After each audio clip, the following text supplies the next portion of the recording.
Mark Shaw. Mark, how you doing? Well, all right, Ricky Gervais and Johnny Depp, and now me. Yeah, that's right. That's right. Well, you're Ricky Gervais and Mark Shaw. That's what it's all about. Where are you talking to us from today? I'm in Santa Clara, California, just south of San Francisco, and you guys are good looking. I agree with this, so that was Oh, a well, good hang on. You're a comment. handsome man yourself, Mark. Let's not get around. Let's not beat about the bush. Let me ask you, what's your background and why did you want to write Collateral Damage? Well, wow, checkered background, Andrew, but started as a criminal defense lawyer, and mostly all murder cases, and so I'm always looking at motive and all of that, and never even really thought about writing any books. But then I became a network television analyst over here. The first one was for the Mike Tyson trial back in 1992, the rape trial, and I covered that for USA Today and CNN, ABC, all of that. And I wrote my first book, Down for the Count, which I didn't agree with that verdict. They had very little evidence about Marilyn or about the victim in that case. And so that started me off. And then I just kept writing and writing and writing.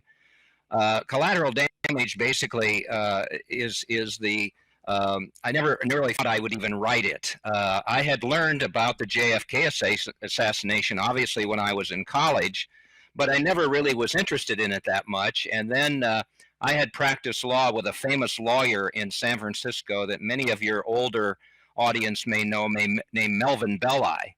And he represented Jack Ruby, who shot Lee Harvey Oswald. And I started to look into Belli when I wrote a biography of him and found out that his representation of Ruby was, inept. He really, it was kind of a whitewash. He never went after the defense of Ruby, didn't let him testify, made him look crazy and all of that. And so that's what got me into all of this. And then I found out through a clue. I think you're an investigative reporter in some ways, so as I am, and a historian as I am. And so I found out that there was this reporter named Dorothy Kilgallen, who was famous for being on a quiz show called What's My Line on CBS every Sunday night. But then I found out that she had actually been at the Jack Ruby trial. She was the only reporter to really go against the grain with J. Edgar Hoover yelling Oswald alone all the time. But she got to interview Ruby and all of that. And that led her to New Orleans, and she started to look into the JFK assassination, not believing the Oswald alone theory, but believing that there was a gangster in New Orleans named Carlos Marcello, who Robert Kennedy had deported shortly after becoming Attorney General. That was a double cross because they had helped JFK become president, and they were supposed to leave those gangsters alone, but Bobby went after Marcello. And so Dorothy wrote all these columns, some of which I have, basically, saying that there was no way that it was Oswald alone, that Marcello was the one who had orchestrated the death of John F. Kennedy to render Bobby Kennedy a powerless, which is exactly what happened. He never went after those gangsters again. And so that got me more interested. I then wrote Denial of Justice about all of that, which included the Ruby trial transcripts and the fact that that whole business about Jack Ruby just happening to end up at the Dallas Police Department basement and shoot Oswald was bunk. That he had planned to be there. He had friends in his Dallas Police Department help him get into the basement. He had told someone, I will be there, and all of that. And so that was, I had now looked into the JFK assassination. I looked into Dorothy Kilgallen's death because shortly after she went to New Orleans and went back to New York City and told her hairdressers, if the wrong people knew what I know about the JFK assassination, it would cost me my life. I'm afraid for my life and family. I always get a chill when I talk about this. She was found dead in her Manhattan townhouse, a staged death scene. No way that she would have ever committed suicide. She was Catholic, and so that was obviously a homicide. I looked into that and was able to prove that Marilyn was killed because she was actually the reporter who knew too much, which was the name of that best-selling book, released, 3 or 4 or 5 years ago. So I was done with all of that. But I kept getting, and I'm sure I'll get these kinds of emails perhaps from your listeners, and my email is on my website, markshawbooks.com. that said, hey, is there a connection between the deaths of Marilyn Monroe, John F. Kennedy, and Dorothy Kilgallen? They died within 40 months of each other. Marilyn 62 August, JFK 63 November, Dorothy 65 November. And I didn't think there was a connection. But I began to look into that, and we can get into that now if you'd like to, as to how I ended up connecting the three deaths and then pointing to the fact that Bobby Kennedy was actually instrumental in the death of Marilyn Monroe. Wow, I mean, that's all just fascinating. This is really explosive stuff and a lot of stuff that none of us know anything about. Like I was saying before, I was in Dallas. I had a look around. I went to all the sort of monuments and stuff like that. And this is all stuff that's just beyond any of my understanding and stuff. That What's My Line thing, I watch that sometimes. I didn't even know much about it, but it's on YouTube. You can find all the retro ones. And I saw sort of Salvador Dali on there, Woody Allen, people like that. Really fascinating show. But we'll get into that sort of side of it in a bit. Well, let's talk a little bit about Marilyn Monroe's affair with Bobby Kennedy. Is that sort of, you know, absolutely certain and that was going on? I don't know enough about the history. Is that known, or is that contentious? Well, Dorothy had become what the New York Post called the most powerful female voice in America. She was syndicated to 200 newspapers across the country with her Voice of Broadway column. She had What's My Line, listened to by millions of people on Sunday night. She had a radio show. She was a big deal. And so she had the best sources and everything, as I believe I have in my books, and I have with the new one that's coming out in November called Fighting for Justice, which takes this, what I'm talking about, even to a further extension. So when I started looking into the connection between Dorothy and Marilyn, the first thing that I found, you know, your listeners may know or may not know, the official verdict regarding Marilyn's death was probable suicide. And an outstanding forensic scientist over here named Cyril Weck, who's become a good supporter of mine, said he's handled 16,000 autopsies, and he never saw that verdict, probable suicide. And so I looked into that, but first I found a photograph of Marilyn and Dorothy together. I knew that Marilyn had been to Dorothy's home for parties in Manhattan, but I found this photograph of them on the set of a movie that was being made. I think it was called Let's Call Love or something like that, with Yves Montand, a picture of the two. And then, you know, Marilyn obviously was supposed to be suicidal. And so the official verdict was probable suicide and all of that. But there was this column that Dorothy wrote, and it was amazing to me because it said, and I just will read it to you, the headline, Marilyn Monroe has Hollywood talking again. Her health must be improving. She's been attending Hollywood parties and has become the talk of the town again. In California, they're circulating a photo of her smiling everywhere. And she's cooking in the sexual appeal department. She's vastly alluring to a handsome gentleman that is bigger than Joe DiMaggio in his heyday. So don't write off Marilyn as finished. Well, the Joe DiMaggio, that's her second husband, the baseball player, the Hall of Famer New York Yankee slugger. Well, that didn't sound to me, and I'm sure it doesn't sound to you, and it doesn't sound to your listeners like a woman who's about to commit suicide. So I began to look into that. If you want to cover up a murder, and this is what happened in Dorothy's case, the easiest way to do it is with an autopsy. And in Marilyn's death, on the morning she died on August 5th, 1962, the first indication in the certificate of death was suicide, or was overdose of drugs. About 4 hours later, it was changed to probable suicide. Well, that made me even more suspicious of what happened. And like you, when I read that column by Dorothy that basically said a gentleman, a bigger name than Joe DiMaggio, I thought, if Marilyn was killed, who could be the main suspect in that death? Well, your listeners probably are thinking, well, it was John Kennedy. Because as you may remember, and you've probably seen the video of her singing happy birthday to JFK on his 45th birthday in Madison Square Garden and all of it. Well, they had an affair. And it was short-lived, unfortunately, because Joe Kennedy, the father, said, look, you're going to run for president. We don't need headlines with you and Marilyn Monroe. So then I think you know that in any investigation you do, there finally is a clue. Something happens that changes everything. And that is what I'll show up. You won't be able to read it, but this is a CIA document, super secret, issued on August 3rd, 1962, which was just 2 days before Marilyn died. It is wiretap conversation of Marilyn's conversations with Robert Kennedy, and also Marilyn's conversations with Dorothy Kilgallen. And I've substantiated that through various evidence. I only use primary sources. I confirm when I can and all of that, and so I've done that. So this is a very lethal CIA document. Because what does it show?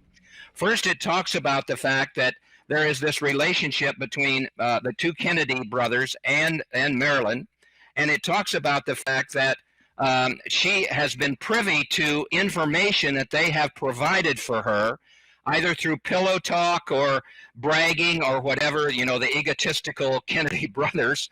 And basically it says that, after there was this love affair. Well, let's talk about the love affair first. The second page of the document, which is this page, Robert Kennedy has been having a romance and sex affair over a period of time with Marilyn Monroe. He admitted Robert Kennedy was deeply involved emotionally with Marilyn Monroe and repeatedly promised to divorce his wife Ethel to marry Marilyn Monroe. Well, that had taken place, and I knew it had because Bobby was in Los Angeles in the summer of 1962. He was working on a film for his book, The Enemy Within, about the gangsters. I placed him in L.A. during that particular time and all of that. So I knew that made sense. But in the document, what was gold really for me as an investigative reporter was, subject repeatedly called the Attorney General and complained the way she was being ignored by the president and his brother. Subject threatened to hold a press conference and would tell all. And this is the one that basically was the reason why she had to be silenced. Subject made references to bases in Cuba and knew of the president's plan to kill Fidel Castro.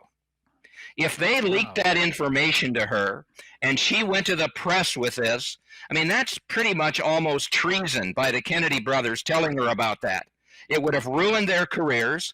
Bobby and John Kennedy would have had to have left office and all of that. So there, in my mind, is the motive for having to kill Marilyn Monroe and silence her. And then I would take that and look at the evidence that I could find in terms of how they would have orchestrated that death. It's really an interesting theory, and I think one of the reasons suicide works so well as a potential cover-up is because by that point her behavior, I might be right in saying, I'm just basing this on movies I've seen over the years, was becoming more and more erratic as she was struggling with the fame and the paparazzi and different men in her life. Is that right? Well, I will interrupt you there because an awful lot of that was put out. Marilyn was a very smart woman. She was not a dumb blonde. If you read Collateral Damage and you read a book called Fragments, that includes Marilyn's poetry, her writings. I mean, for God's sake, she was a voracious reader. She wrote read Ulysses. I had trouble reading Ulysses, so she was very smart. And there were all these. There's a Netflix documentary about Marilyn out there now, and it talks about all the terrible things that were going on in her life and how bad her mental aspect was. But that really wasn't true. She was on the upswing. She was going to get rid of the Kennedys. She was going to remarry Joe DiMaggio. She had Broadway offers. She was hoping to come to London and do some films over here. So that's what can happen when somebody takes a verdict, suicide, and then decides to match everything to it instead of the other way around. And that is what the quarrel that I have with reporters today. There's little integrity there because they decide they want this sensational headline and then they match everything to that. Dorothy never did that. I've had all these people around this world say, boy, if we had a reporter like Dorothy Kilgallen today, that's what we need, somebody like that. So I will tell you, if you look at the evidence, and I have that in Collateral Damage and also in the new book, Fighting for Justice, you will find out that a lot of that, her friends basically were saying she was on the upswing. Even this producer who was involved in the Netflix documentary said everybody he talked to the last week that Marilyn was alive said she wasn't suicidal. So unfortunately, Marilyn, I've kind of become the voice of Marilyn and of Dorothy with regard to their deaths, because I think it's my duty to try to speak up for them, because they can't fight back against all that that sort of evidence. So you want to change the, I suppose, the PR around Marilyn Monroe and her legacy, she deserves and then that. also the Kennedys. I mean, they come across now. Of course, I wasn't around back when the Kennedys were, but they seem to be, in many respects, portrayed as the good guys. How do you feel about that? Well, I can't quite agree with that. They were known as womanizers, both of them. JFK may have been a bit worse with that than Bobby was, but both of them dated all these women. Poor Jackie Kennedy had to go through that. Bobby cheated on his wife. I mean, it was really disappointing that happened. And so, as you get this situation with Robert Kennedy and Marilyn, now he's in the soup because he knows that this CIA document was given to him. So he knew that she was a threat. She was a time bomb. And as August 5th of 62 comes along, what does Bobby do? Well, he's not going to be involved in the actual murder of him. He's too big of a coward to do something like that. So he uses the alibi that he's in San Francisco on the day she died. I proved through evidence that he was in Los Angeles. I have right in front of me the ledger at 20th Century Fox Studio. On the day she died, a helicopter lands. It's Bobby Kennedy and Peter Lawford. The brother of the who married one of the sisters of the Kennedys. I have a police account that says Bobby was in a limousine at midnight, and I've been able to prove that he went over to Marilyn's home, begged her not to go to the media, and when she refused that, he was able to orchestrate what happened to Marilyn on the night she died. The verdict was that she swallowed more than 50 pills, which is impossible, basically, in the time frame. There was no glass where she could have ingested those, and I'll leave it to people to look at collateral damage and all of that to see exactly how she was murdered. But basically, it was the fact that there were rectal insertions of these barbiturates in Marilyn's body that caused the death. And one of the most incredible things to me is that anybody, whether it's Jane Doe or Marilyn Monroe, should get a viable autopsy. And in this situation, Thomas Noguchi, who's famous for the Michael Jackson case and all these cases, basically after the autopsy said, well, you know what? I made a few mistakes. I forgot to look at Marilyn's inner organs, some of those. And by the time I knew that happened, imagine this. By the time I knew this happened, they had destroyed them. So she never really got a fair shake. There was no investigation, just like there was no investigation of Dorothy Kilgallen's death. And in Collateral Damage, I show more than 50 similarities between these two women, and both of them were denied justice, and I'm going to continue my efforts to get them that justice they deserve. I mean, suicides are sort of ripe for both controversy and conspiracy and fiddling around and changing. And I mean, even sort of Alan Turing, for example, which seems like an open and shut case. Yes. So these distortions of history drive me crazy, Andrew. Yeah. Distortions of history. And in your mind, just to clarify, and for people who have just joined, in your mind, Marilyn Monroe's death was made to look like a suicide, but it was actually the Kennedys who did it to stop her because they had had affairs with her and told her pillow talk and stuff about Cuba and stuff like that. Didn't want her coming out with it. And even now, people don't want to talk about this because they want to preserve the angelic image of the Kennedys. Have I gotten this right? Well, yes, people. I get pretty nasty emails because people want to remember Camelot. They want to remember all the good things about the Kennedys, and they did some good things. There's no question about that. But as a historian, I mean, my body of work is being archived at my university, Purdue University. I'm proud of my body of work. And so people, look, I respect your opinion, but the Kennedys were bad people in many ways, and I have more examples in Collateral Damage and Fighting for Justice comes out in November, and it's just amazing that we want to hold on to those things when the truth is facing us right there. And when Marilyn said, what I say, subject threatened to call a press conference and tell all, she was dead. There's no way they could have ever let Marilyn Monroe have that press conference. Wow, wow. So then tell me about the Rothberg Report. What's that?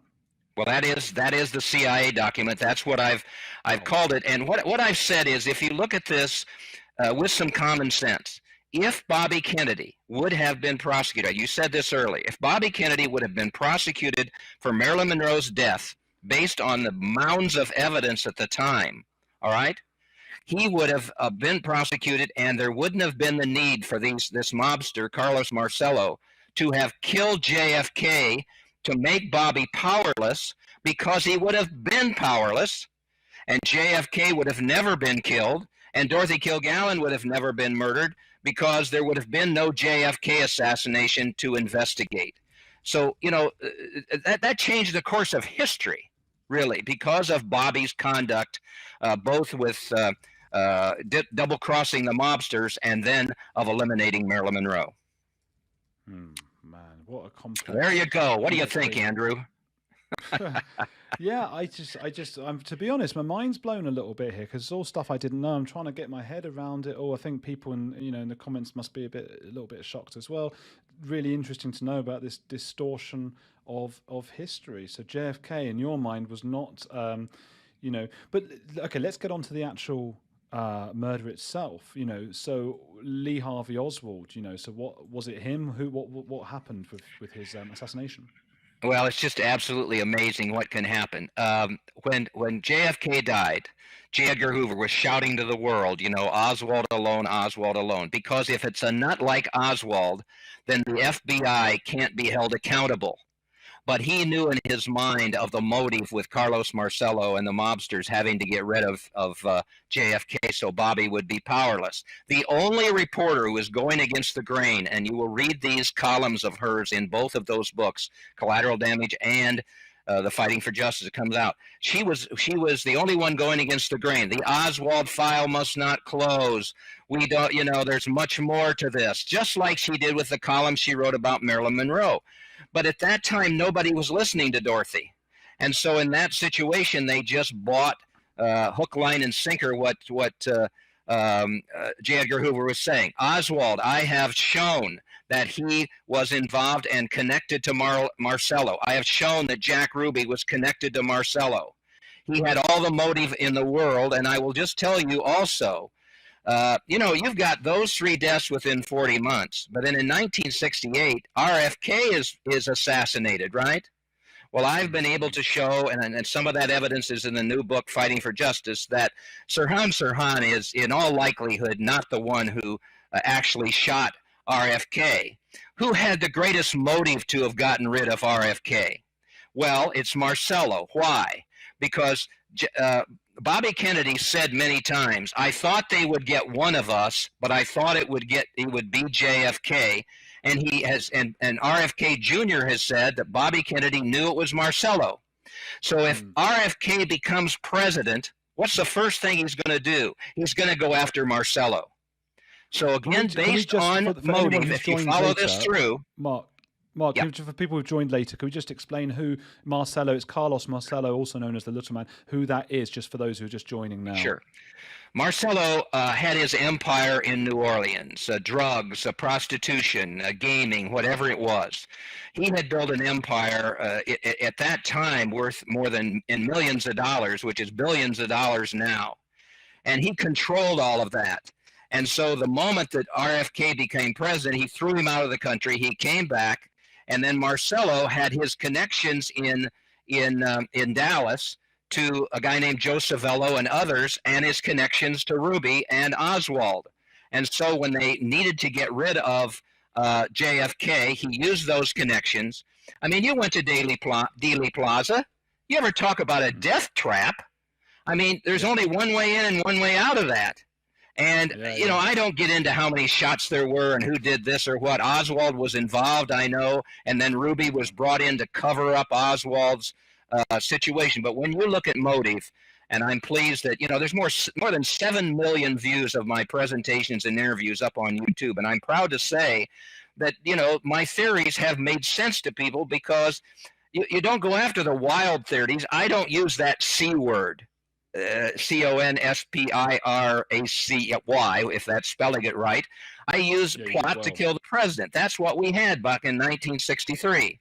And you can fit all the pieces of the puzzle together and get rid of the distortions of history, and just get down to what the actual truth was. And There do you you go. think Harvey Oswald might have been in the CIA? Well, I'll tell you, Dorothy focused on Jack Ruby. And you can go to the website, markshawbooks.com, but also the Dorothy Kilgallen story.org, and you'll hear accounts of those, Jack Ruby's lawyer and others, who talk about the fact that she focused on Ruby. And the reason she did is that Lee Harvey Oswald is a confusing situation. He was supposed to be in North Vietnam at one point. He's supposed to be in Russia. He's supposed to be in Mexico. All of that. Dorothy didn't buy it, and I don't either. He was a convenient person to have been involved in JFK's death, just as Sirhan is a convenient patsy to be involved in RFK's situation. That's how you do that. That you bring that red herring in there, and so basically you're pointed to those people, and that way you won't look deeply into more of what is actually the truth. Wow. So there you have it, everybody. So Marilyn Monroe was killed by the Kennedys. The Kennedys were killed by a mobster called Marcello, and that's the real history. It's fascinating. Tell me, where do you want people to go and find you on Twitter, and or is it, or just the books? Or where would you like them to go? Well, your producer Ash knows that I'm a complete techno dope, so I don't have some of those social media situations out there, but you can find me at markshawbooks.com. That's the easiest place. My website is mshaw@yahoo.com, and I answer every single email, even if you're not very nice to me. I will talk to anybody about this. So I really appreciate your having me on here, Andrew. Thank you. Oh, you're very welcome. I've got one more question I want to ask, though. Just what is it that got you so interested in JFK and the Marilyn Monroe stuff, apart from the fact that it is just very interesting in itself? Maybe with your research you've done, it's something that's small, that becomes large. I knew Melvin Belli, the lawyer for Ruby, in the 1980s, and so I practiced law with him. And then I looked into his life and times for a book called Melvin Belli, King of the Courtroom. When I'm talking to a friend of Melvin Belli's, he said, he knew Dorothy Kilgallen. And I didn't know anything about Kilgallen except for What's My Life. And so I said, wait a minute, he was on that show? He said, no, he met Dorothy Kilgallen at the Ruby trial. And you know what, Mark? He said to me, they've killed Dorothy. Now they'll go after Jack Ruby. I could never get that quote out of my mind, and that has led to 5 or 6 books now on this subject. So it's when people may say, why is this relevant today? It's because back then they didn't ask the right questions. We had an incredible tragedy in this country yesterday with 19 children and a teacher being slaughtered in a school in Texas. And I guarantee you, the right questions won't be asked about what that happened, and we'll go on slaughtering people in this country, which is just a disgrace. You have to ask the right questions. People like you do that. People like Sean do this, and your other guests. You need to keep asking those questions, and then your listeners need to ask those questions, because many times we just accept what's in the news. We shouldn't do that, and we're too afraid to go after the truth. That should never happen. And if this would have happened back in the early 1960s with all of these deaths, history would have been changed for sure, and a lot for the better, in my opinion. You're spot on, Mark. This channel is a lot about seeking truth, getting the truth out, getting secrets out. So I agree with you totally. Thank you so much for coming on, Mark, and have a lovely day. Everybody go and get Mark's books. All right. Thank you so much, Andrew. You're a good man. Thank you, Mark. So are you. Have a good day.